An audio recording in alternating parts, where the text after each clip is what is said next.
നാരായണം നമസ്കൃത്യം നരം ചൈവ നരോത്തമം ദേവീം സരസ്വതീം വ്യാസം തതോ ജയമുദീരയേ. നഷ്ടപ്രായേഷ ഭദ്രേഷു നിത്യം ഭാഗവത സേവയാ ഭഗവതി ഉത്തമ ശ്ലോകേ ഭക്തിർഭവതി നൈഷ്ഠികേ. മുഖം കരോതി വാചാലം പങ്കം ലംഘയതേ ഗിരിം തത്കൃപാതമഹം വന്ദേ ശ്രീഗുരും ദീനതാരിണം ശ്രീചൈതന്യമീശ്വരം പരമാനന്ദമാധവ. ഓമജ്ഞാനതിമിരാന്തസ്യ ജ്ഞാനാഞ്ജനശലാകയ ചക്ഷുരുന്മീലിതം തസ്മൈ ശ്രീഗുരവേ നമഃ. ചൈതന്യമനോഭീഷ്ടം സ്ഥാപിതം യേന ഭൂതലെ സ്വയം രൂപകഥാ മഹ്യം ദദാതി സ്വപദാന്തികം. നമോ ഓം വിഷ്ണുപാദായ കൃഷ്ണപ്രേഷ്ഠായ ഭൂതലെ ശ്രീമതേ ജയപതാക സ്വാമിന്നിധി നാമിനെ നമാചാര്യപാദായ നിധായ കൃപപ്രദായിനെ ഗൗരവദാധാമതായ നഗരഗ്രാമകാരിനെ. ഓം വിഷ്ണുപാദായ കൃഷ്ണപ്രേഷ്ഠായ ഭൂതലെ ശ്രീമതേ ഭക്തിവേദാന്ത സ്വാമിന്നിധി നാമിനെ നമസ്തേ സരസ്വതേ ദേവേ ഗൗരവാണി പ്രചാരിണെ നിർവിശേഷ ശൂന്യവാദി പാശ്ചാത്യദേശതാരിണെ. ജയ ശ്രീകൃഷ്ണ ചൈതന്യ പ്രഭു നിത്യാനന്ദ ശ്രീ അദ്വൈത ഗദാധര ശ്രീവാസാദി ഗൗര ഭക്തവൃന്ദ. ഹരേ കൃഷ്ണ കൃഷ്ണ കൃഷ്ണ ഹരേ ഹരേ ഹരേ രാമ രാമ രാമ ഹരേ ഹരേ. ഹരേ കൃഷ്ണ കൃഷ്ണ കൃഷ്ണ ഹരേ ഹരേ ഹരേ രാമ രാമ രാമ ഹരേ ഹരേ. ഹരേ കൃഷ്ണ കൃഷ്ണ കൃഷ്ണ ഹരേ ഹരേ ഹരേ രാമ രാമ രാമ ഹരേ ഹരേ. ഹരേ കൃഷ്ണ. എല്ലാവർക്കും പ്രണാമം. ശ്രീ രാധാ ഗോവിന്ദ മന്ദിർ റിസ്പോൺ മംഗലാപുരത്തിന്റെ സോഡ് ഭാഗവതം ക്ലാസ്സിലേക്ക് എല്ലാവർക്കും സ്വാഗതം. ഹരേ കൃഷ്ണ. ഹരേ കൃഷ്ണ. പ്രണാമം. ഹരേ കൃഷ്ണ. പ്രണാമം. മാതാജി പ്രണാമം. ഹരേ കൃഷ്ണ. എല്ലാവർക്കും പ്രണാമം. ഹരേ കൃഷ്ണ. നമ്മൾ ഇന്നിപ്പോ 11ാമത്തെ ശ്ലോകത്തിന്റെ ബാക്കിയുണ്ട് അല്ലെ? ഉണ്ട്. അതെ മാതാജി.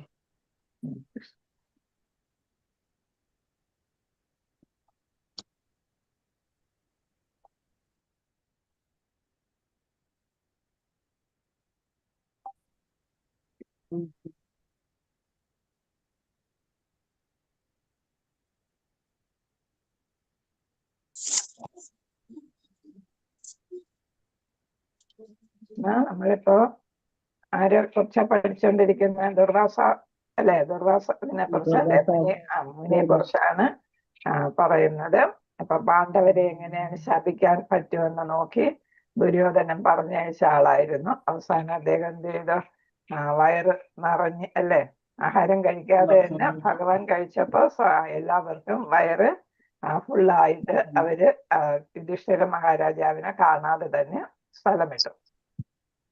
യുധിഷ്ഠിര മഹാരാജാവിന്റെ ശ്രീലപ്രഭാതപ്രിയ വാദിക്കൽ ആഗതനായ അദ്ദേഹത്തെ ഉടനെ യഥോചിതം സ്വീകരിച്ച ശേഷം മധ്യാഹ്ന വേളയിലെ ധർമാനുഷ്ഠാനങ്ങൾ നദിയിൽ ചെന്ന് പൂർത്തിയാക്കി വരുവാൻ രാജാവ് അദ്ദേഹത്തോട് അഭ്യർത്ഥിച്ചു. അപ്പൊ നമ്മള് 3 നേരം 3 സന്ധ്യകളുണ്ട് അല്ലെ? രാവിലത്തെ സന്ധ്യ, പ്രഭാത സന്ധ്യ, പിന്നെ മധ്യാഹ്ന സന്ധ്യ, പിന്നെ സായം സന്ധ്യ. അപ്പൊ അങ്ങനെ ഈ മധ്യാഹ്ന സന്ധ്യയില് കർമ്മങ്ങൾ അനുഷ്ഠിക്കാനാണ്, ധർമാനുഷ്ഠാനങ്ങൾ ചെയ്യാനാണ് നദിയിൽ പോയത്. ഈ ബ്രാഹ്മണിക ദീക്ഷ എടുക്കുന്നവര് 3 സമയവും ഇത് ചെയ്യേണ്ടതാണ്. നമ്മുടെ ഇതില് ബ്രാഹ്മണിക ദീക്ഷ എടുക്കുന്നവര് അപ്പൊ ശരിക്കും 3 സന്ധ്യകളും എന്ത് ചെയ്യണം? ധർമാനുഷ്ഠാനങ്ങൾ ചെയ്യേണ്ടതാണ്. അപ്പൊ അതിന് വേണ്ടിയിട്ട് രാജാവ് അദ്ദേഹം എന്ത് ചെയ്തു? അവരെല്ലാം നദിയിലോട്ട് പോകാനായിട്ട് അഭ്യർത്ഥിച്ചു. ആ സമയത്തിനുള്ളിൽ ഭോജനം തയ്യാറായിരിക്കുമെന്ന് അറിയിച്ചു. ദുർവാസ മുനി തന്റെ ബൃഹത്തായ ശിക്ഷഗണങ്ങളോടൊപ്പം സ്നാനം ചെയ്യാനായി നദിയിലേക്ക് തിരിച്ചു. എത്ര ശിക്ഷഗണങ്ങളാണ് ഉണ്ടായിരുന്നത്? 10,000. യുധിഷ്ഠിര മഹാരാജാവാകട്ടെ അതിഥികളെ കുറിച്ച് അത്യന്തം ആകുലതയിലായിരുന്നു. അവര് പറഞ്ഞു വിട്ടുവെങ്കിൽ എങ്ങനെ ഭക്ഷണം കൊടുക്കുമെന്നുള്ള വ്യാകുലതയായിരുന്നു യുധിഷ്ഠിര മഹാരാജാവ്. കാരണം എന്താണ്? പാഞ്ചാലി ആഹാരം കഴിച്ചു കഴിഞ്ഞു അല്ലെ? അപ്പൊ ദ്രൗപദി ഭക്ഷണം കഴിക്കുന്നതിന് മുമ്പ് വരെ എത്രയധികം അതിഥികൾക്കും ഭോജനം നൽകി സൽക്കരിക്കാൻ കഴിയുമായിരുന്നു. എന്നാൽ ദുര്യോധനന്റെ പദ്ധതിയാ ദ്രൗപദി ആഹാരം കഴിച്ചതിന് ശേഷമാണ് ഋഷി ആഗതനായത്. അപ്പൊ ഇവരെ ശപിക്കാൻ വേണ്ടിയിട്ട് അങ്ങനെ പറഞ്ഞു വിട്ടത് കാരണം ഏതാണ് ദ്രൗപദി ഭക്ഷണം കഴിച്ചതിന് ശേഷം എത്താനാണ് ആവശ്യപ്പെട്ടിരുന്നത്. ഭക്തന്മാർ വിഷമസ്ഥിതിയിൽ ആക്കപ്പെടുമ്പോൾ അവർക്ക് തികഞ്ഞ ശ്രദ്ധയോടെ ഭഗവാനെ അനുസ്മരിക്കാനുള്ള അവസരം ലഭിക്കുന്നു. അപ്പൊ വിഷമം, നമ്മൾ ആർത്തരാണ് അല്ലെ, 4 തരം ഭക്തന്മാരെ കുറിച്ച് പറയുന്നു. അപ്പൊ അതില് ആദ്യത്തേതാണ് ദുഃഖിതരാണ് അല്ലെ, ആർത്തർ. അപ്പൊ ഇവിടെ എന്താണ് ഈ മഹാരാജാവും കുടുംബം എന്താണ് ഇപ്പൊ ആർത്തരായിട്ട് നിൽക്കുകയാണ് അല്ലെ. അപ്പൊ കൂടുതൽ നമ്മൾ വിഷമം വരുമ്പോ കൂടുതൽ ഭഗവാനെ വിളിക്കും. അതേപോലെയാണ് ഇവിടെ. ആകയാൽ ആപത്കരമായ അവസ്ഥയെ ദ്രൗപദി ശ്രീകൃഷ്ണ ഭഗവാനെ സ്മരിക്കുകയും സർവവ്യാപിയായ ഭഗവാൻ തന്റെ ഭക്തരുടെ അപകടാവസ്ഥ ഉടനറി അറിയുകയും ചെയ്തു. അതിനാൽ അവിടെ ആ രംഗത്തിൽ എത്തിച്ചേർന്ന അദ്ദേഹം ദ്രൗപദിയുടെ പക്കലുള്ള എന്തെങ്കിലും ഭക്ഷണം നൽകുവാൻ ആവശ്യപ്പെട്ടു. ഇത് വനത്തിലാണല്ലേ, അപ്പൊ ഇഷ്ടംപോലെ സാധനങ്ങളൊന്നും കാണത്തുമില്ല അല്ലെ. ഭഗവാൻ അപ്രകാരം ആവശ്യപ്പെട്ടപ്പോൾ ദ്രൗപദി അത്യന്തം ദുഃഖിതയായി. കാരണം എന്താ, ഒന്നും കൊടുക്കാനില്ല. എന്തെന്നാൽ ഭഗവാൻ അവളോട് എന്തെങ്കിലും ഭക്ഷണം ആവശ്യപ്പെട്ട ആ നേരത്തിൽ അത് നൽകാൻ അവൾക്ക് കഴിയുമായിരുന്നില്ല. സൂര്യദേവനിൽ നിന്നും ലഭിച്ച ആ ദിവ്യമായ പാത്രത്തിന്, ഏത് പാത്രമാണ്? അക്ഷയപാത്രം. ക്ഷയിക്കാത്ത അല്ലെ, ക്ഷയിക്കാത്ത അതാണ് അക്ഷയം എന്ന് പറയുന്നത്. അതെ, ആ ദിവ്യമായ പാത്രത്തിന് അവൾ ആഹാരം കഴിക്കുന്നതിന് മുമ്പ് വരെ എത്ര ഭക്ഷണം വേണമെങ്കിലും നൽകാൻ കഴിയുമെന്ന് ഭഗവാനോട് പറഞ്ഞു. പക്ഷെ ആ ദിവസം അവൾ ഇതിനോടകം ഭക്ഷണം കഴിച്ചിരുന്നു. ആകയാൽ അവർ അപകടത്തിലായിരുന്നു. ഇതൊക്കെ നമുക്ക് അറിയാമെന്നുള്ള, വായിച്ചു പോകാനല്ലേ ഉള്ളൂ. അത്തരമൊരു അവസ്ഥയിൽ ഒരു സ്ത്രീക്ക് മാത്രം ചെയ്യാൻ കഴിയുന്നത് പോലെ തന്റെ പ്രയാസങ്ങൾ ഏറ്റുപറഞ്ഞുകൊണ്ട് അവൾ ഭഗവാൻ സമക്ഷം കരയുവാൻ ആരംഭിച്ചു. നമ്മുടെ ഒരു ആയുധമാണ് അല്ലെ കരച്ചിൽ എന്ന് പറയുന്നത്, സ്ത്രീകളുടെ ഒരു ആയുധം. അപ്പൊ ഇവിടെ എന്താണ്, ദ്രൗപദിയും അത് തന്നെ എടുത്തു എന്നാണ്. എങ്കിലും ഭഗവാൻ പാത്രത്തിൽ അവശേഷിക്കുന്ന ഭക്ഷണ പദാർത്ഥം എന്തെങ്കിലും ഉണ്ടോ എന്ന് നോക്കുവാനായി ദ്രൗപദിയോട് പാചകം ചെയ്യുന്ന പാത്രം കൊണ്ടുവരാൻ ആവശ്യപ്പെട്ടു. ദ്രൗപദി അപ്രകാരം ചെയ്യുകയും ഭഗവാൻ പാത്രത്തിൽ പറ്റി പിടിച്ചിരുന്ന പച്ചക്കറിയുടെ ഒരു അംശം കണ്ടെത്തുകയും ചെയ്തു. അപ്പൊ നമ്മൾ നേരെ ചെയ്ത പാത്രം കഴുകാതിരുന്ന അത്രയും ഗുണമുണ്ടെന്നുള്ളതാണ് അല്ലേ. അപ്പൊ കുറച്ച് കഴിഞ്ഞ ഇനി പാത്രം കഴുകാവും. അതെ, നമുക്ക് അക്ഷയപാത്രം ഇല്ലല്ലോ. അല്ല, അക്ഷയപാത്രം ഇല്ലെങ്കിൽ നമുക്ക് ഇതുപോലെ ഉപകാരപ്പെട്ടു. ഭഗവാൻ പാത്രത്തിൽ പറ്റിപ്പിടിച്ചിരുന്ന പച്ചക്കറിയുടെ ഒരു അംശം കണ്ടെത്തുകയും ചെയ്തു. ഭഗവാൻ ഉടൻ തന്നെ അതെടുത്ത് ഭക്ഷിച്ചു. അപ്പം ഭഗവാൻ എത്ര താഴ്മയുള്ള ആളാണെന്നാണ് അല്ലെ ഇതിൽ നിന്ന് മനസ്സിലാകുന്നത്. ഭക്തരുടെ ദാസനായിട്ടാണ് ഇവിടെ ഭഗവാൻ എന്താണ് നിൽക്കുന്നത് അല്ലെ. അപ്പൊ എന്താണ്, ഒന്നും ഇല്ലെങ്കിലും കഴുകിയ പാത്രം, പാചകം ചെയ്ത പാത്രം കൊണ്ടുവരാനാണ് പറയുന്നത് അല്ലെ. അതിൽ നിന്ന് അപ്പൊ അത്രയ്ക്ക് ഭക്തരോട് വാത്സല്യമുള്ള ആളാണ്, കാരുണ്യമുള്ള ആളാണ് ഭഗവാൻ എന്നാണ് ഇതിൽ നിന്ന് നമുക്ക് മനസ്സിലാക്കേണ്ടത്. അതിനുശേഷം ദ്രൗപദിയോട് അവളുടെ അതിഥികളായ ദുർവാസാവിനെയും കൂട്ടരെയും ക്ഷണിക്കുവാൻ ഭഗവാൻ ആവശ്യപ്പെട്ടു. അവരെ നദിയിൽ നിന്ന് ക്ഷണിക്കാൻ ഭീമനെ അയച്ചു. അപ്പൊ ഭീമനാണ് അതിന് പറ്റിയ ആളല്ല. ബഹുമാന്യരെ, നിങ്ങൾ എന്തിനാണ് താമസിക്കുന്നത്? വരൂ, നിങ്ങൾക്കായുള്ള ഭക്ഷണം തയ്യാറാണ് എന്ന് ഭീമൻ അറിയിച്ചു. എന്നാൽ ഒരു ഭക്ഷണത്തിന്റെ ഒരു ചെറിയ അംശം ഭഗവാൻ സ്വീകരിച്ചതിലൂടെ ജലത്തിലായിരുന്നിട്ട് പോലും ബ്രാഹ്മണർക്ക് വിഭവസമൃദ്ധമായ ഭക്ഷണം കഴിച്ച പ്രതീതി ഉളവായി. നമ്മളിപ്പോ സദ്യക്കൊക്കെ പോയാൽ പിന്നെ ഒന്ന് അവസാനം പഴം കഴിക്കാനും ചക്കര വരട്ടി കഴിക്കാനും ഒന്നും നമുക്ക് പറ്റാത്തത് പോലെയാണ് അല്ല. 4 കൂട്ടം പായസമൊക്കെ കഴിച്ച പോലെയാണ് ഇവിടെ ബ്രാഹ്മണർക്ക് തോന്നിയത്.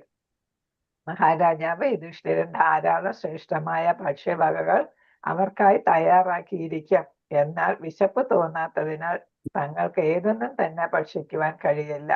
അപ്പൊ യുധിഷ്ഠിര മഹാരാജാവ് നല്ലൊരു സദ്യ ഉണ്ടാക്കിയിരിക്കും. പക്ഷെ എന്താണ്, നമുക്ക് കഴിക്കാൻ പറ്റാതെ വരുമ്പോൾ അത് രാജാവിനെ അപമാനിക്കുന്നതാണ്. അത് മഹാരാജാവിന് വളരെ വിഷമമുളവാക്കും. ആയതിനാൽ അവിടെ പോകാതിരിക്കുന്നതാണ് നല്ലതെന്നവർ വിചാരിച്ചു. അങ്ങനെ അവർ അവിടെ നിന്ന് പോകാൻ തീരുമാനിച്ചു. അപ്പം ഭക്ഷണം കഴിക്കാൻ വന്നില്ല. അങ്ങനെ എന്ത് ചെയ്തു, ഇവര് രക്ഷപ്പെട്ടു.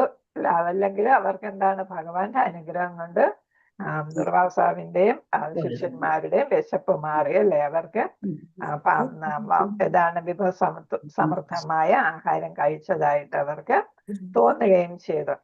അപ്പൊ അങ്ങനെയാണ് ഭഗവാൻ എന്ത് ചെയ്യുന്നത്? ഓരോ ഭക്തനെയും അനുഗ്രഹിക്കുന്നത്. അപ്പൊ ഇവിടെ ഏതാണ് തങ്ങളെ പാണ്ഡവരെ അങ്ങനെ ഭഗവാൻ എന്ത് ചെയ്തു? രക്ഷിച്ചു, ശാപത്തിൽ നിന്ന് രക്ഷിച്ചു. അപ്പൊ ഇവിടെ പുതിയൊരു പേര് പറയുന്നുണ്ട്. ഈ സംഭവം ഭഗവാനാണ് ഏറ്റവും ശ്രേഷ്ഠനായ യോഗി എന്ന് തെളിയിക്കുന്നു. അപ്പം ദുർവാസാവ് യോഗിയാണെങ്കിലും അതിനേക്കാൾ അപ്പുറം ഉള്ള യോഗിയാണ് ഭഗവാൻ അല്ലെ? യോഗികളുടെ ഈശ്വരൻ എന്നാണ് അദ്ദേഹത്തെ വിശേഷിപ്പിക്കുന്നത്. യോഗീശ്വരൻ എന്ന് വെച്ചാൽ യോഗികളുടെ ഈശ്വരൻ. മറ്റൊരു നിർദ്ദേശം എന്തെന്നാൽ എല്ലാ ഗൃഹസ്ഥരും, ഇത് പ്രഭുപാദർ നമുക്ക് പറയുന്ന ഒരു ഉപദേശമാണ്, നിശ്ചയമായും ഭഗവാന് ഭക്ഷണം നിവേദിക്കണം. അപ്പൊ നമ്മൾ എന്ത് കഴിക്കുന്നതിന് മുമ്പും ഭഗവാനെ നിവേദിച്ചിട്ട് കഴിച്ചാൽ നമുക്ക് എന്താണ്? നമുക്ക് അതേപോലെ സന്തോഷം കുറച്ച് കഴിച്ചാലും നമുക്ക് സംതൃപ്തി ഉണ്ടാകും അല്ലെ? തൽഫലമായി എല്ലാവരും 10,000 പേരടങ്ങുന്ന ഒരു അതിഥിഗണം പോലും ഭഗവാൻ സംതൃപ്തനാകയാൽ നിശ്ചയമായും സംതൃപ്തനാകുന്നു. ഇവിടെ 10,000 പേരുണ്ടായിരുന്നു അതിഥികളുടെ കൂട്ടം അല്ലെ? എന്നിട്ട് അവർക്കെല്ലാം സംതൃപ്തി തോന്നി. അപ്പൊ നമ്മളും ഭക്ഷണം കഴിക്കുന്നത് ഭഗവാന്റെ പ്രസാദമായിട്ട് കഴിക്കുകയാണെങ്കിൽ നമുക്ക് എന്തോന്ന് തോന്നും? സംതൃപ്തി തോന്നും. ഭക്തിയുടെ സേവനത്തിന്റെ രീതി ഇതാണ്. അങ്ങനെയാണ് ഭക്തിയുടെ സേവനം ചെയ്യേണ്ടത് എന്നാണ്. അപ്പൊ എല്ലാം ഭഗവാൻ സമർപ്പിച്ചിട്ട് നമ്മൾ ഭക്ഷിക്കുക എന്നാണ്. അപ്പൊ നമ്മുടെ ശരീരത്തിനും മനസ്സിനും എല്ലാം നല്ലതായിട്ട് വരും എന്നുള്ളതാണ്. അതാണ് പ്രസാദത്തിന്റെ മാഹാത്മ്യം. നമ്മൾ സദാചാര ക്ലാസ്സിലൊക്കെ പഠിച്ചിട്ടുണ്ട്. ശ്ലോകം 12. ഹരേ കൃഷ്ണ. ഓം നമോ ഭഗവതേ വാസുദേവായ. യത്തേജസ അധാ ഭഗവാൻ യുധിശൂലപാണിർ വിസ്മാപിത സഗിരിജോ അസ്ത്രം അദാത് നിജം മേ അന്യേപി ചാഹം അമുദൈവ കളേവരേണ പ്രാപ്തോ മഹേന്ദ്ര ഭവനെ മഹത് ആസൗ അധർത്ഥം അല്ലെ? മഹദാസനാർത്ഥം എന്നാണ് അർത്ഥം എന്നാണ്. മഹത് ആസന അർത്ഥം. മഹത് ആസന അർത്ഥം. യത്തേജസാധ ഭഗവാൻ യുധിശൂലപാണിർ വിസ്മാപിത സഗിരിജോ അസ്ത്രമദാ നിജം മേ അന്യേപി ചാഹം അമുനൈവ കളേവരേണ പ്രാപ്തോ മഹേന്ദ്ര ഭവനെ മഹത് ആസനാർത്ഥം. ഇവിടെ 2-3 കാര്യങ്ങൾ പറയുന്നുണ്ട്. ഒന്നെന്താണ്? ശിവനെയും പാർവതിയെയും പ്രീതിപ്പെടുത്താനും അങ്ങനെ ശിവനിൽ നിന്ന് എന്ത് നേടുന്നു? ശിവൻ തന്റെ ദിവ്യാസ്ത്രമായ പശുപതാസ്ത്രം ആർക്ക് നൽകുന്നു? അർജുനന്. അപ്പൊ അതിന്റെ പ്രത്യേകത എന്താണ്? ഒരു 10,000 അല്ല, ലക്ഷക്കണക്കിന് ശക്തിയുള്ളതാണ്. അസ്ത്രങ്ങളുടെ ശക്തി ഇതിനുണ്ട് എന്നുള്ളതാണ്. അപ്പൊ അതിന് എന്താണ്? എല്ലാവരെയും വധിക്കാനായിട്ട് സാധിക്കും. പവിത്രവും ഈ കുരുക്ഷേത്ര യുദ്ധത്തിലെല്ലാം മുഴുവനും എന്താണ്? അർജുനൻ ഈ ആയുധം ഉപയോഗിച്ചു എന്നാണ്. അത് പക്ഷെ അതിനൊരു കണ്ടീഷൻ ഉണ്ടായിരുന്നു. വേറെ അസ്ത്രങ്ങളൊന്നും ഉപയോഗമില്ലാതെ വരുമ്പം, പ്രയോജനമില്ലാതെ വരുമ്പോഴേ ഈ അസ്ത്രം പ്രയോഗിക്കാവൂ എന്നുള്ള ഒരു കണ്ടീഷനും കൂടെ ഇതിനുണ്ട്. അപ്പൊ മറ്റ് അസ്ത്രങ്ങളെല്ലാം പരാജയപ്പെടുന്നിടത്ത് ഏതസ്ത്രം പ്രയോഗിക്കാം? പശുപതാസ്ത്രം പ്രയോഗിക്കാം എന്നുള്ളതാണ്. അപ്പൊ അത് ഏറ്റവും ദിവ്യമായിട്ടുള്ള ഒരു അസ്ത്രം, ശത്രുവിനെ മുഴുവൻ വധിക്കാനായിട്ട് സഹായിക്കുന്ന ഒരു അസ്ത്രമാണ്. അത് ആരുടെയൊക്കെ പ്രീതി കിട്ടി? പാർവതിയുടെയും പരമശിവന്റെയും പ്രീതിയും സമ്പാദിക്കാനും സാധിച്ചു. നമ്മൾ പറയുന്നുണ്ട് എന്താണ്? ഹിമാലയത്തിലേക്ക് ആര് യാത്ര ചെയ്തു? അർജുനൻ യാത്ര ചെയ്തു. തപസ്സൊക്കെ അനുഷ്ഠിച്ച് ദിവ്യ ആയുധങ്ങളൊക്കെ ശേഖരിക്കുന്നതിന് വേണ്ടിയിട്ട് അങ്ങനെ പോയ വഴിക്കാണ് അവിടെ എത്തിയിട്ട് എന്താണ്? തപസ് ചെയ്യുന്ന അവസരത്തിലാണ് ആര് പ്രത്യക്ഷപ്പെടുന്നത്? ഒരു വേടന്റെ രീതിയിൽ പരമശിവൻ പരീക്ഷിക്കുന്നതിന് വേണ്ടിയിട്ട് പ്രത്യക്ഷപ്പെടുന്നത് ഒരു വന്യജീവിയെ അല്ലേ? അതിനെ എന്ത് ചെയ്യുന്നു? പോത്ത്, അതിനെന്ത് ചെയ്യുന്ന പോത്ത് പോലെയുള്ള ഒരു ജീവിയാണ്. അപ്പൊ അതിന് എന്താണ് രണ്ടുപേരും അസ്ത്രം അയച്ച് അതിനെ വധിക്കുന്നു. അപ്പൊ രണ്ടുപേരും അവകാശപ്പെടുന്നു, എനിക്കാണ് ഇതിന്റെ അവകാശം, ഞാനാണ് ആദ്യം അസ്ത്രം അയച്ചത്. അങ്ങനെ എന്ത് ചെയ്തു, രണ്ടുപേര് യുദ്ധത്തില് ആ അവകാശം വാദത്തിന്റെ പേര് രണ്ടുപേര് യുദ്ധത്തിൽ ഏർപ്പെടുകയും അങ്ങനെ അർജുനനും എന്താണ് നന്നായിട്ട് ഭഗവാനെ പരാജയപ്പെടുത്തുന്ന ഘട്ടം വരെ എത്തിക്കാനായിട്ട് സാധിച്ചു. അപ്പൊ അർജുനന് ഈ അസ്ത്രമൊക്കെ ഉപയോഗിക്കാനുള്ള കഴിവുണ്ടോ എന്ന് പരീക്ഷിക്കുകയായിരുന്നു പരമശിവൻ ചെയ്തത്. അപ്പൊ അങ്ങനെ അസ്ത്രം പ്രയോഗിക്കാനുള്ള ശക്തിയെ ഒക്കെ ഉണ്ടെന്ന് ബോധ്യമായപ്പോഴാണ് സംപ്രീതനായി സ്വന്തം രൂപത്തിൽ പ്രത്യക്ഷപ്പെടുകയും അങ്ങനെ അർജുനന് തന്റെ ദിവ്യ ആയുധം പശുപതാസ്ത്രം നൽകുകയും ചെയ്തത്. അപ്പൊ അത് വളരെയധികം കുരുക്ഷേത്ര യുദ്ധത്തില് പ്രയോജനപ്പെട്ടു എന്നുള്ളതാണ്. അതേപോലെ തന്നെ ഇന്ദ്രന് എന്താണ്, ഇന്ദ്രന്റെ മകനും കൂടെയാണ് അർജുനൻ അല്ലെ. അപ്പൊ ഇടയ്ക്കിടയ്ക്ക് സ്വർഗത്തിലൊക്കെ സഞ്ചരിക്കാൻ, അപ്പൊ അതിന്റെ പ്രത്യേകത എന്താണ്, ഈ ഭൗതിക ശരീരം കൊണ്ട് ഉത്കൃഷ്ട ലോകങ്ങളിലേക്ക് പോകാൻ. സാധാരണ ഉത്കൃഷ്ട ലോകങ്ങളിൽ ഈ ഭൗതിക ശരീരം കൊണ്ട് പോകുന്നില്ല അല്ലെ, അപ്പൊ ആത്മാവാണ് പോകുന്നത്. അപ്പൊ അങ്ങനെ പോകാനായിട്ട് ഈ ശരീരം, ഭൗതിക ശരീരത്താൽ തന്നെ സ്വർഗത്തിലൊക്കെ എത്താനും ഇന്ദ്രൻ എന്ത് ചെയ്യുന്നു, തന്റെ മകനും അതേപോലെ യുദ്ധവീരനുമാണ് അല്ലെ. അപ്പൊ പലപ്പോഴും ദേവേന്ദ്രനെയും ദേവന്മാരെയൊക്കെ യുദ്ധത്തിൽ, അത് നമ്മൾ ഇങ്ങോട്ട് വരുമ്പോ പഠിക്കും, അപ്പൊ സഹായിച്ചിട്ടുണ്ട് അസുരന്മാരെ പരാജയപ്പെടുത്തുന്നതിനൊക്കെ. അപ്പൊ അങ്ങനെ എന്ത് ചെയ്തു, വളരെ ബഹുമാനമായിട്ടുള്ള ഒരു സ്ഥാനം അല്ല, അതാണ് അർത്ഥ ആസനം എന്നാണ്, മഹത്തായ അർത്ഥ ആസനം നൽകി ഇന്ദ്രന്റെ അടുത്ത് തന്നെ. അപ്പൊ ഇന്ദ്രന്റെ അടുത്ത് രാജാവിന്റെ അടുത്ത് രാജകുമാരൻ ഇരിക്കും അല്ലെ, അടുത്ത അവകാശിയായിട്ടുള്ള. അതേപോലെ ഉന്നതമായിട്ടുള്ള ഒരു സ്ഥാനം ഇന്ദ്രന്റെ അടുത്ത് നൽകാനായിട്ട് നൽകപ്പെട്ടു എന്നാണ്. അപ്പൊ അതുമെല്ലാം ഭഗവാന്റെ അനുഗ്രഹം കൊണ്ടാണ് ഇതെല്ലാം സാധിച്ചത് എന്നാണ് ഇവിടെ പറയുന്നത്. പശുപത അസ്ത്രം കിട്ടിയതും ഇന്ദ്രന്റെ സ്വർഗലോകത്ത് പോകാൻ സാധിച്ചതും ഇന്ദ്രന്റെ അടുത്ത് ഒരു അർത്ഥ ആസനം, മഹത്തായ അർത്ഥ ആസനം സീറ്റ് ലഭിച്ചതും എല്ലാം ഭഗവാന്റെ അനുഗ്രഹം കൊണ്ട് മാത്രമാണെന്നാണ് ഇവിടെ പറയുന്നത്. ഹരേ കൃഷ്ണ. അതാണ് ഇതിൽ വരുന്നത്. ശ്രീല പ്രഭുപാദർക്ക് ജയ്. അതാണ് പദാർത്ഥം യത് ആരുടെ തേജസ്സ പ്രഭാവത്താൽ അധ ഒരു സമയത്ത് ഭഗവാൻ ശിവൻ യുധി, ശിവനെ എന്താണ് മഹത്തായ കാര്യങ്ങളെ കുറിച്ച് പറയുമ്പോൾ ശിവനെ എന്തായിട്ട് പറയും, ഭഗവാൻ എന്ന് പറയും.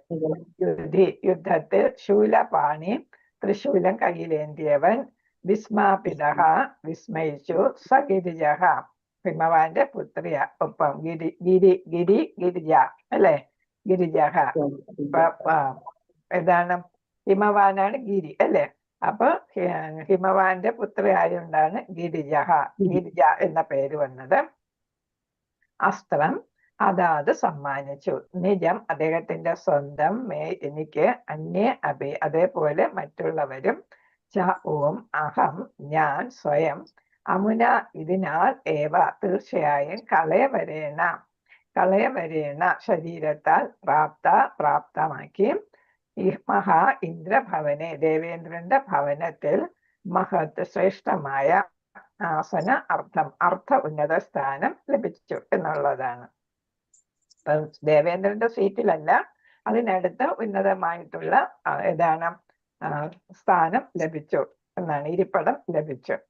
വിവർത്തന ഭാവാർത്ഥ ശീല പ്രഭാതർക്ക് ജയ്. അദ്ദേഹത്തിന്റെ പ്രഭാവത്താൽ, അദ്ദേഹം ആരാണ്, ഭഗവാൻ കൃഷ്ണന്റെ പ്രഭാവത്താൽ മാത്രമാണ് എനിക്ക് ഒരു പോരിൽ ഭഗവാൻ ശിവനെയും, പോര് നമ്മൾ പറഞ്ഞു കഴിഞ്ഞു, ആ പോരിൽ യുദ്ധത്തില് ഭഗവാൻ ശിവനെയും ഹിമവാന്റെ പുത്രിയായ അദ്ദേഹത്തിന്റെ പത്നിയെയും വിസ്മയിപ്പിക്കാൻ കഴിഞ്ഞത്. അപ്രകാരം അദ്ദേഹം ശിവൻ എന്നിൽ സംപ്രീതനാകുകയും അദ്ദേഹത്തിന്റെ സ്വന്തം അസ്ത്രം എനിക്ക് സമ്മാനിക്കുകയും ചെയ്തു.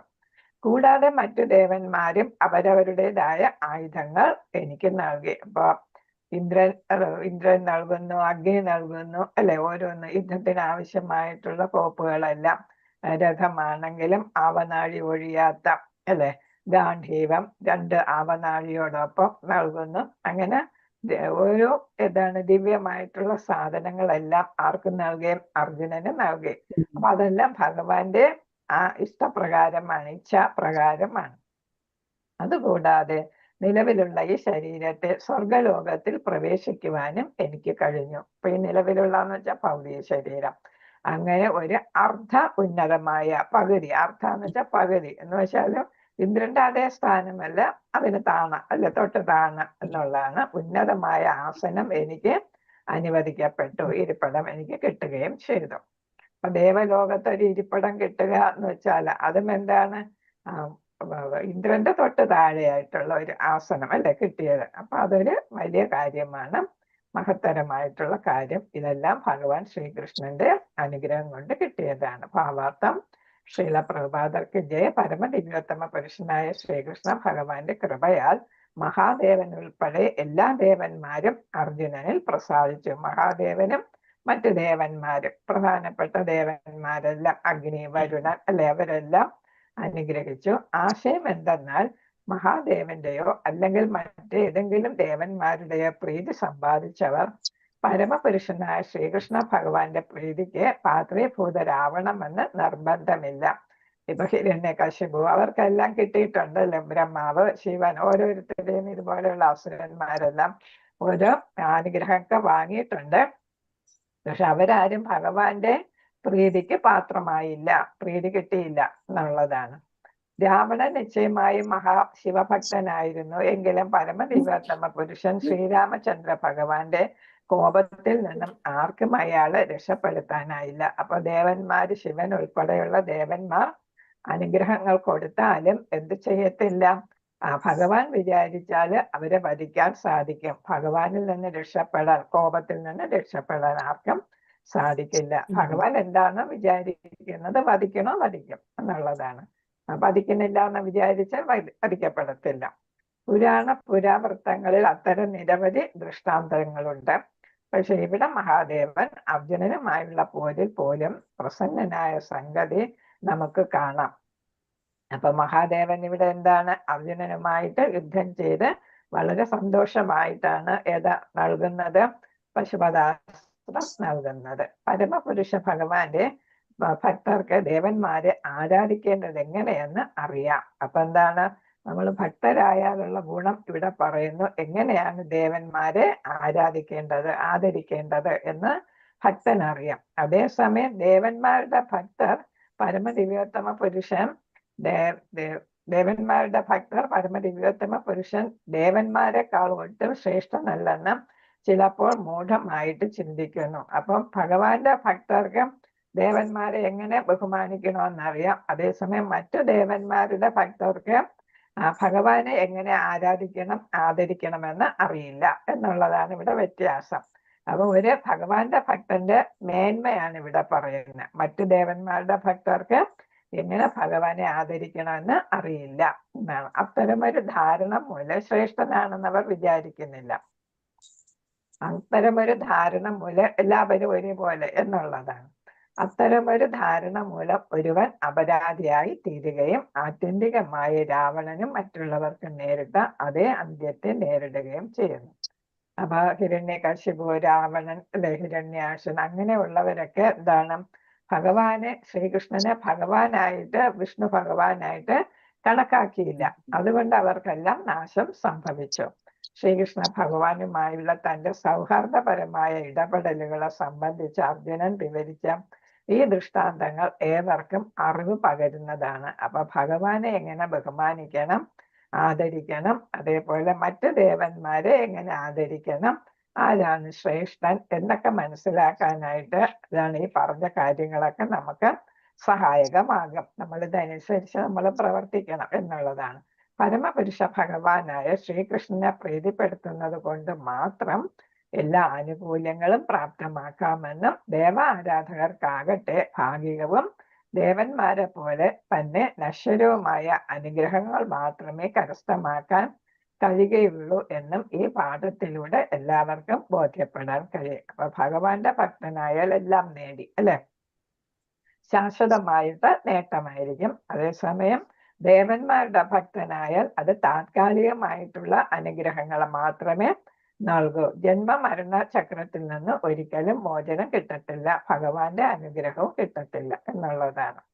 അപ്പൊ നമ്മൾ ദേവന്മാരെ ആരാധിക്കുന്നതിനേക്കാൾ നമ്മൾ ആരെയാണ് ആരാധിക്കേണ്ടത്? ഭഗവാനെ ആരാധിക്കണം. ദേവന്മാർ ഭഗവാന്റെ കീഴിൽ വരുന്ന, ഭഗവാനെ അസിസ്റ്റ് ചെയ്യുന്നവരാണ് മാത്രമാണ്. ഭഗവാൻ അവർക്ക് നൽകുന്ന ശക്തി അവർ ഉപയോഗിക്കുന്നു. ഭഗവാൻ ശക്തി തിരിച്ചെടുത്താൽ അവർക്ക് ശക്തി ഇല്ലാതാകും, അനുഗ്രഹങ്ങളൊന്നും നൽകാൻ പറ്റാതാകും.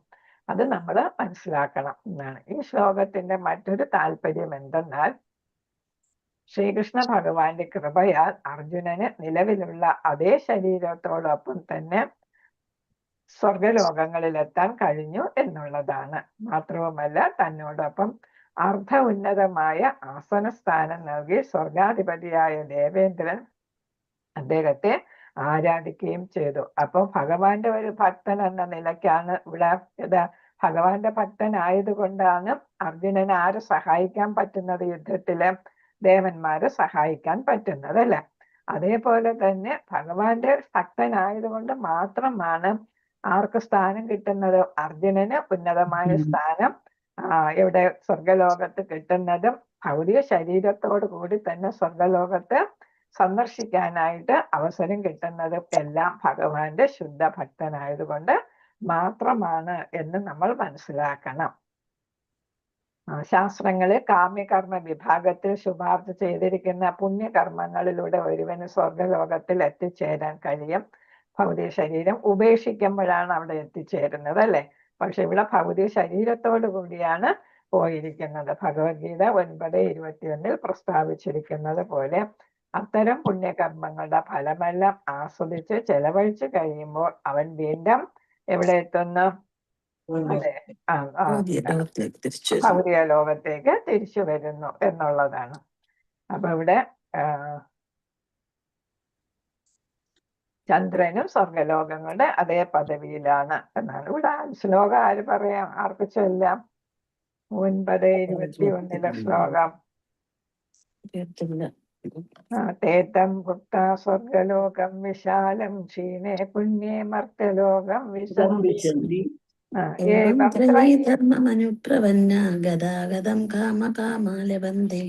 നമ്മള് ബൈഹാർട്ട് ചെയ്തതാണ് അല്ലെ. അപ്പൊ അതാണ് സ്വർഗലോകത്ത്. നമ്മള് മരണശേഷമാണ് സ്വർഗലോകത്ത് പോകുന്നത്. ചെയ്ത പുണ്യകർമ്മങ്ങളെല്ലാം കഴിയുമ്പോൾ തിരിച്ചു വരും. പക്ഷെ അർജുനൻ അങ്ങനെയല്ല പോയത് അല്ലെ. അർജുനൻ വ്യത്യസ്തമായ രീതിക്ക് ഭൗതിക ശരീരത്തോടു കൂടി പോയി അവര് ക്ഷണിക്കുമ്പോ, ഇന്ദ്രൻ മറ്റു ക്ഷണിക്കുമ്പോ പോകുന്നു. അതേപോലെ തന്നെ ഇഷ്ടമുള്ളപ്പോ തിരിച്ചു വരുന്നു. അവിടെ കുറച്ചു നാൾ താമസിക്കാനും ഒക്കെ പറ്റുന്നുണ്ട്. അപ്പൊ അതാണ് ഇവിടെ പറഞ്ഞത്. ചന്ദ്രനും സ്വർഗലോകങ്ങളുടെ അതേ പതിവിലാണ് ചന്ദ്രലോകവും. യജ്ഞങ്ങൾ അനുഷ്ഠിക്കുക, ദാനം നൽകുക, കഠിന തപശ്ചര്യകൾ അനുഷ്ഠിക്കുക എന്നീ സത്കർമ്മങ്ങൾ മാത്രം നിർവഹിച്ചിട്ടുള്ള വ്യക്തികൾക്ക് മാത്രമേ ഈ ശരീരത്തിന്റെ ആയുഷ്കാലത്തിന് ശേഷം സ്വർഗലോകങ്ങളിൽ പ്രവേശിക്കാൻ അനുവാദമുള്ളൂ. നിലവിലുള്ള അതേ ശരീരത്തിൽ തന്നെ സ്വർഗലോകങ്ങളിൽ പ്രവേശനം അനുവദിച്ചത് ഭഗവത് കൃപയാൽ മാത്രമാകുന്നു. അപ്പൊ ഭൗതിക ശരീരത്തോട് കൂടി പോകാനായിട്ട് സാധിച്ചത് ഭഗവാന്റെ കൃപ കൊണ്ടാണ്. അല്ലാതെ നമ്മൾ പുണ്യകർമ്മങ്ങൾ ചെയ്യുമ്പോൾ ശരീരം ഉപേക്ഷിച്ച ആത്മാവാണ് പോകുന്നത്. അല്ലാത്ത പക്ഷം അങ്ങനെ ചെയ്യാൻ സാധ്യമല്ല. സ്വർഗലോകങ്ങളെ പ്രവേശിക്കാനുള്ള ആധുനിക ശാസ്ത്രജ്ഞന്മാരുടെ ഇപ്പോഴുള്ള യത്നങ്ങൾ തീർച്ചയായും വിഫലമാണെന്ന് തെളിയിക്കപ്പെടും. എന്തെന്നാൽ അവർ അർജുനന്റെ നിലയിലുള്ളവരല്ല. അർജുനൻ ശുദ്ധ ഭക്തനാണല്ലേ. അപ്പൊ അതേപോലെയുള്ള ശാസ്ത്രജ്ഞരല്ല ഇവിടെ ഉള്ളത്. ഇപ്പൊ അവരെല്ലാം ഭഗവാന്റെ ഭക്തരല്ല.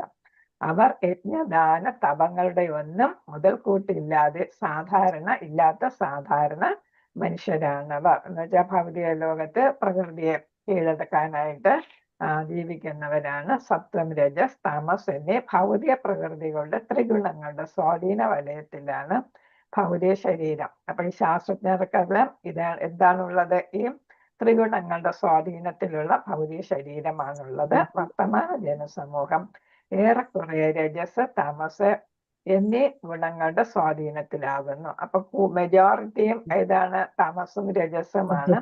കുറച്ചു പേര് മാത്രമേ ഏതിൽ വരുന്നുള്ളൂ? സത്വഗുണത്തില് വരുന്നുള്ളൂ. നമുക്ക് ശുദ്ധ സത്വഗുണം വേണം അല്ലെ. സത്വഗുണത്തിന്റെ അപ്പുറമുള്ള സത്വഗുണമാണ് വേണ്ടത്. ശുദ്ധ സത്വഗുണമാണ് നമുക്ക് വേണ്ടത്.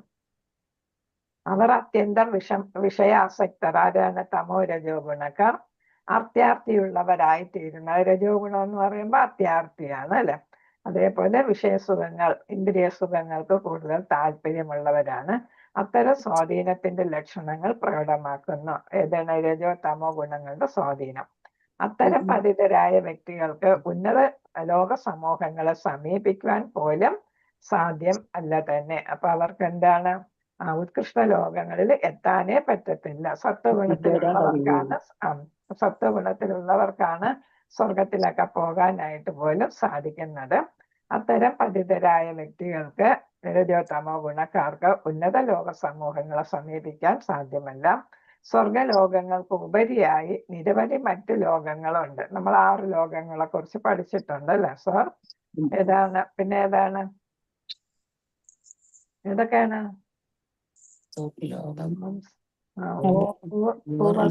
പൂവർലോകം, ലോകം സ്വർലോകം ജനലോകം, തപലോകം, പിന്നെ ഏതാണ്? ബ്രഹ്മലോകം അല്ലെ? അപ്പൊ 6 ലോകങ്ങളുണ്ട്. അപ്പൊ ഇവിടെ എന്താണ്? സത്വഗുണത്തിലുള്ളവർക്ക് മാത്രമേ അവിടെ എത്തിച്ചേരാനായിട്ട് സാധിക്കൂ. സ്വർഗലോകങ്ങളിലും പ്രപഞ്ചത്തിലെ മറ്റു ഉന്നത ലോകങ്ങളിൽ ഉള്ളവരെല്ലാം തന്നെ മനുഷ്യരെക്കാൾ അനേകം മടങ്ങ് ബുദ്ധിശ്രേഷ്ഠത ഉള്ളവരാണ്. അപ്പം വലിയ ഋഷിമാരും ഒക്കെയാണ് അവിടെ പോകുന്നത് അല്ലെ? പിതൃലോകത്തും ബ്രഹ്മലോകത്തും അതേപോലെ തന്നെ ജന ലോകങ്ങളിലൊക്കെ പോകുന്നതെല്ലാം വലിയ ഋഷീശ്വരന്മാരൊക്കെയാണ്. വലിയ ഭക്തി ഉള്ളവരാണ്, ധാരാളം തപസ് ചെയ്തവരാണ്. അങ്ങനെ ഭഗവാനെ ഭക്തിപൂർവ്വം സേവിച്ചവർക്കാണ് ഉന്നത ലോകങ്ങളിലൊക്കെ എത്തിപ്പെടാൻ സാധിക്കുക. അവരെല്ലാം തന്നെ അത്യന്തം ഉന്നതവും ഉത്കൃഷ്ടവുമായ സത്വഗുണത്തിൽ അധിഷ്ഠിതരായ പുണ്യ ആത്മാക്കളാണ്. അവരെല്ലാം ഭഗവത് ഭക്തരാണ്. അവരുടെ സത്വഗുണം കലർപ്പില്ലാത്തതെങ്കിലും ഇല്ലാത്തതല്ലെങ്കിലും ഭൗതിക ലോകത്തിൽ സാധ്യമായ പരമാവധി അളവ് സദ്ഗുണങ്ങൾ സ്വന്തമായുള്ള ദേവന്മാർ എന്നവർ അറിയപ്പെടുന്നു. അപ്പൊ അവര് ഭൗതിക ലോകത്ത് തന്നെയാണ് അല്ലെ? ബ്രഹ്മലോകം വരെ ഉള്ളവരെല്ലാം ഇതാണ് ഭൗതിക ലോകത്തുള്ളവർ തന്നെയാണ്. ഇപ്പൊ സ്വർഗലോകത്തൊക്കെ എത്തുമ്പോഴും അവർക്ക് എന്തുണ്ട്? ഇന്ദ്രിയ ആസ്വാദനമൊക്കെ ഉണ്ട്. അതുകൊണ്ടാണ് അവിടെ പറഞ്ഞത് സത്വഗുണം കലർപ്പില്ലാത്തതല്ലെങ്കിലും എന്ന് പറയാൻ കാരണം അതാണ്. പിന്നെ ഏതാണ്? പൂർണ്ണമായിട്ടുള്ള സത്വഗുണത്തിലെത്തിയാലേ നമുക്ക് വൈകുണ്ഠ ലോകത്തിലും എല്ലാം പോകാനായിട്ട് സാധിക്കും. അപ്പൊ അവർ ആ അവസ്ഥയിൽ എത്തിയിട്ടില്ല എന്നാണ് ഇവിടെ പറയുന്നത്. അതുകൊണ്ട് എന്താണ്? അവർക്ക് സ്വർഗം തുടങ്ങിയ ലോകങ്ങളിൽ പോകാം. എന്നാലും എന്താണ്? സദ്ഗുണത്തിന്റെ അളവ് അവർക്ക് കൂടുതലുണ്ട്. അപ്പൊ അവരെന്താണ്? അത് കാരണം ദേവന്മാർ എന്ന് വിളിക്കുന്നു. ഹരേ കൃഷ്ണ. ക്ലാസ് ഉണ്ടോ? ഉണ്ടല്ലോ മാതാജി. നമുക്ക് ഇവിടെ നിർത്താം. ക്ലാസ് ഇല്ല. ആർക്കില്ലേ? എനിക്കുണ്ട് മാതാജി. ശരി, അപ്പൊ നിർത്താം നമുക്ക്. വാചകൽപത രൂപക്ഷ കൃപ സിന്ധു ഭയവജ കുറച്ച് കൃഷ്ണ പാഞ്ചകൽപത രൂപക്ഷ കൃപ സിന്ധു ഭയവജ പരിധാന പാവനേഭ്യോ വൈഷ്ണവേഭ്യോ നമോ നമഃ. അനന്തകോടി വൈഷ്ണവ ഭക്തവൃന്ദ കി ജയ. ശ്രീല പ്രഭുപാദർ കി ജയ. ഗുരു മഹാരാജ് കി ജയ. ഗൗരനിധായ പ്രേമാനന്ദ. ഹരി ഹരി ബോൽ. ഹരേ കൃഷ്ണ ഹരേ കൃഷ്ണ കൃഷ്ണ കൃഷ്ണ ഹരേ ഹരേ ഹരേ രാമ ഹരേ രാമ രാമ രാമ ഹരേ ഹരേ ഹരേ കൃഷ്ണ കൃഷ്ണ ഹരേ ഹരേ ഹരേ രാമ രാമ രാമ ഹരേ ഹരേ ഹരേ കൃഷ്ണ കൃഷ്ണ കൃഷ്ണ ഹരേ ഹരേ ഹരേ രാമ രാമ രാമ ഹരേ ഹരേ. ഹരേ കൃഷ്ണ മാതാജി പ്രണാമം. മാതാജി ഹരേ കൃഷ്ണ. മാതാജി പ്രണാമം.